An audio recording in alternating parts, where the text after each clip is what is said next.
बिस्मिल्लाहिर्रहमानिर्रहीम। अस्सलाम वालेकुम। वेलकम टू माय चैनल घर की रौनकें। आज मैं आपके साथ शेयर करने वाली हूँ रमज़ान की सबसे स्पेशल डिश दही फुल्की।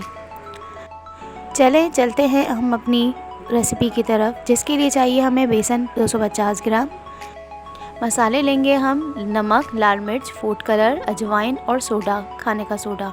अब इन तमाम मसालों को हम बेसन के अंदर मिक्स करेंगे और अच्छा से पानी डाल के अच्छे से मिक्स कर देंगे। इतनी इसकी कंसिस्टेंसी रखेंगे, ना बेसन बहुत ज़्यादा गाढ़ा हो ना बहुत ज़्यादा पतला हो।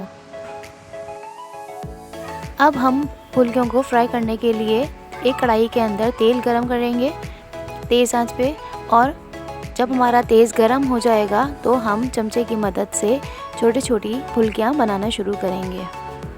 इस तरह हम सारी फुल्कियों को डालेंगे और अच्छे से फ्राई करेंगे। इतना करेंगे कि इसका कलर चेंज हो जाए और ये ब्राउन हो जाए, गोल्डन ब्राउन इसका कलर हो जाएगा, तो हम इसको निकाल लेंगे।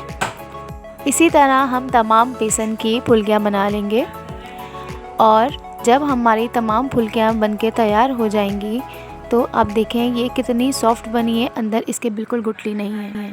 अब हम फुल्कियों को नरम करने के लिए नीम गर्म पानी का इस्तेमाल करेंगे, और जब हमारी फुल्कियाँ नरम हो जाएंगी तो इसको हम पानी से निकाल देंगे।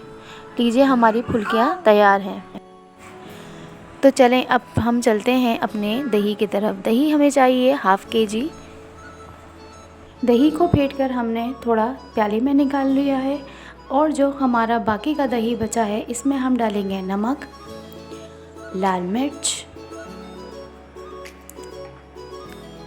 डालने के बाद हम इसमें डालेंगे ज़ीरा पाउडर, और फिर इसके बाद डालेंगे हम चाट मसाला। चाट मसाला डालने के बाद हमने ये जो घर में तैयार किया है होममेड दही बड़ा मसाला, ये ऐड करेंगे इसके बाद हम इसको अच्छे से मिक्स करेंगे। मिक्स करने के बाद हम एक डिश के अंदर इस दही को निकाल लेंगे। दही निकालने के बाद जो हमने अपनी फुल्कियाँ तैयार की हैं, नरम करके रखी हैं, वो इसमें हम ऐड करेंगे। इसके बाद जो हमने दही बचाया था इसको हम ऊपर से फुल्कियों के ऊपर डालेंगे। डालने के बाद हम इसके ऊपर हमने तैयार किया है घर में होममेड दही बड़े मसाला, वो ऊपर से हम छिड़केंगे। दही बड़े मसाले की रेसिपी हम जल्दी आपके साथ शेयर करेंगे। लीजिए हमारी दही बड़ा रेसिपी तैयार है। अगर हमारी वीडियो आपको अच्छी लगी है तो प्लीज़ अपने घर में ज़रूर ट्राई करें, और अपने कमेंट्स में हमें अपनी राय का इज़हार करें। Please like my video and subscribe my channel. मिलेंगे आपके साथ एक नई रेसिपी के साथ, तब तक के लिए अल्लाह हाफ़िज़।